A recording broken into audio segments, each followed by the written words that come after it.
What is good, my people, and welcome back to another video where today we'll be covering a strategy that could completely transform your workout results. Now, many people hit the gym, park, or mat, train hard, and yet wonder why they aren't seeing significant progress. Now, often the issue may not be consistency or effort, but it's how you approach your workout.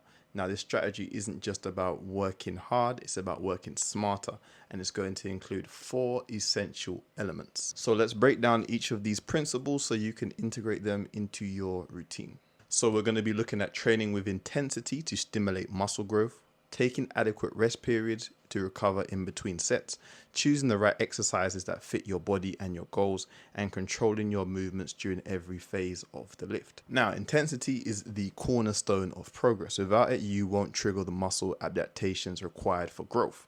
However, what does intensity really mean? Now, it's not just about lifting heavy weights. It means pushing your muscles close to failure, whether you're lifting weights, doing calisthenics, or any other form of exercise. To maximize muscle stimulation, you need to approach each set as if it's a challenge and not just another repetition. So when you're training with intensity and you're doing compound lifts like a squat, deadlift, or a pull-up, you want to aim to stop 1 to 2 reps shy of failure so that you're still able to maintain good form. So for isolation exercises such as bicep curls or lateral raises, you can sometimes push to complete failure since these movements are less taxing on your body overall, and when your form does start to diminish, there's less chance of injury occurring. Now, another main element of intensity is keeping your mind focused. You want to avoid distractions like using your phone during sets.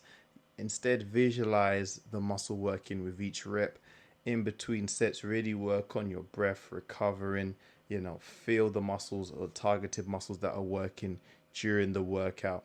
Even things like lightly stretching the muscle as well in between sets. Just stay focused and don't allow yourself to get distracted with nonsense. So if you're wondering why intensity matters, well, your body is going to adapt to stress.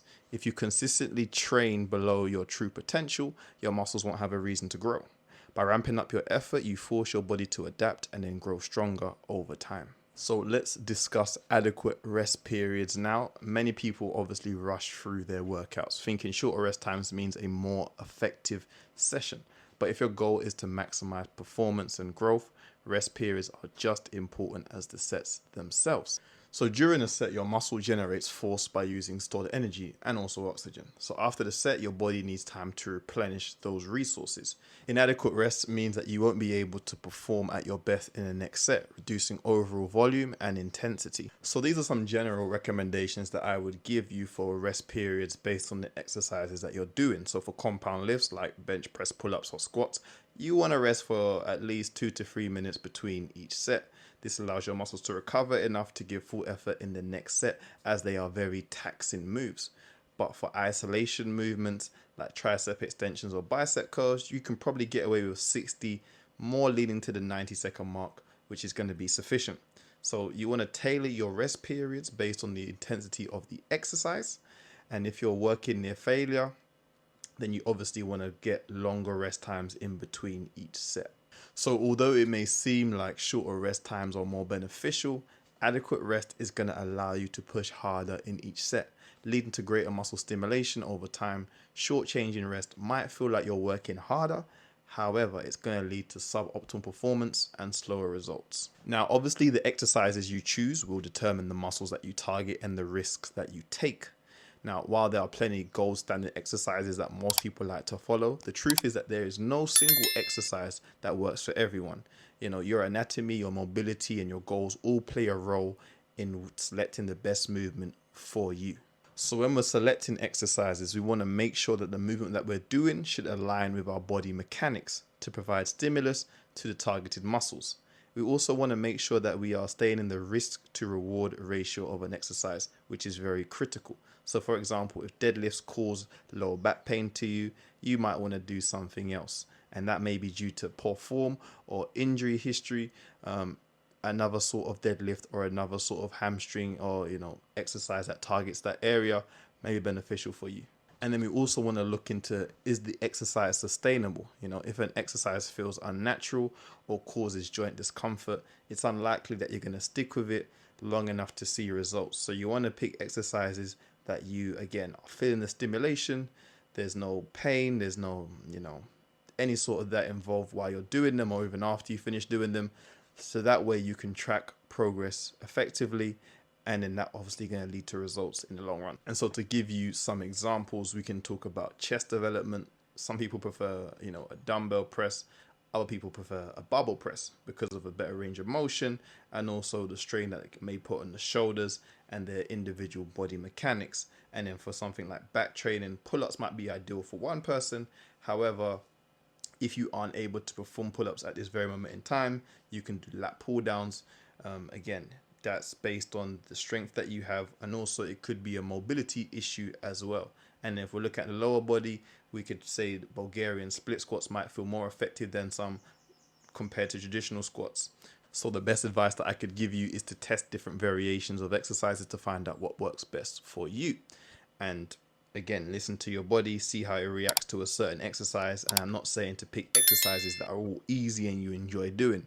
Some exercises you're not going to enjoy, but it gets you the results that you want. So it's about being practical and applying the training effectively. So now let's talk about executing reps effectively. Too often people rush through sets thinking speed equates to strength, when in reality, controlling the movement through both the eccentric and concentric phase is what's going to maximize muscle activation. So if we break down the two phases, first off, we've got the concentric phase, which is the lifting phase. So your muscles contract to overcome the resistance. This is going to build strength and power.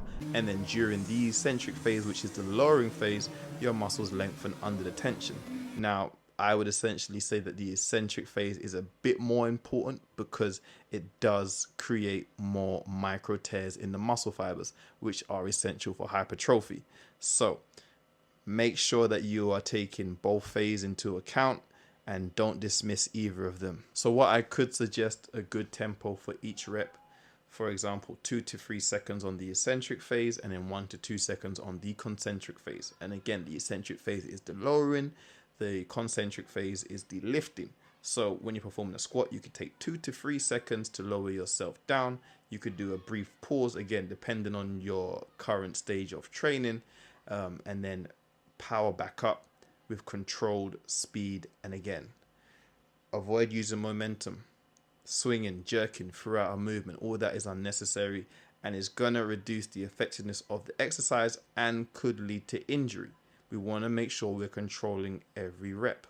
And you probably heard the phrase of mind-muscle connection a lot in the fitness, world or industry, whatever you want to call it. And that's just all about staying focused on the targeted muscle throughout the movement.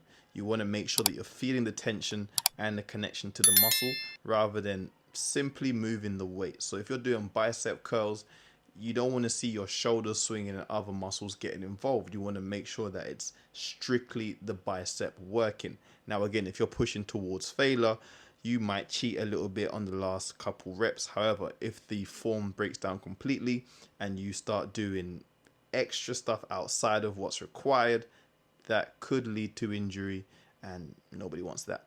So again, some more examples of, just controlling the phases. We could do push-ups, where you lower your chest to the ground slowly, and then you could explode back upwards again with control. For pull-ups, you want to lower yourself down slowly rather than allowing yourself to drop, but then you just power back up again and just keep repeating that same pattern. And as I just said, for bicep curls, you want to resist the urge of swinging the weight, instead keep the tension on the biceps throughout. And a lot of these things that I just mentioned are either going to decrease the amount of reps that you're doing, or you're going to have to lower the weight to really, make sure that you are working the muscle and not cheating. Now, lowering the weight or lowering the amount of reps that you're doing in the long run is greatly beneficial than rather than staying at your current weight and being ego driven. Again, your muscles don't know how much weight that you're moving. All they know is tension and intensity.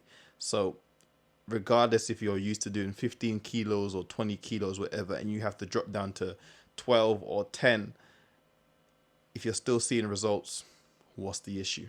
So I would say by implementing these 4 principles, training with intensity, allowing adequate rest, selecting the right exercises, and controlling your movement, this workout strategy is designed for real progress.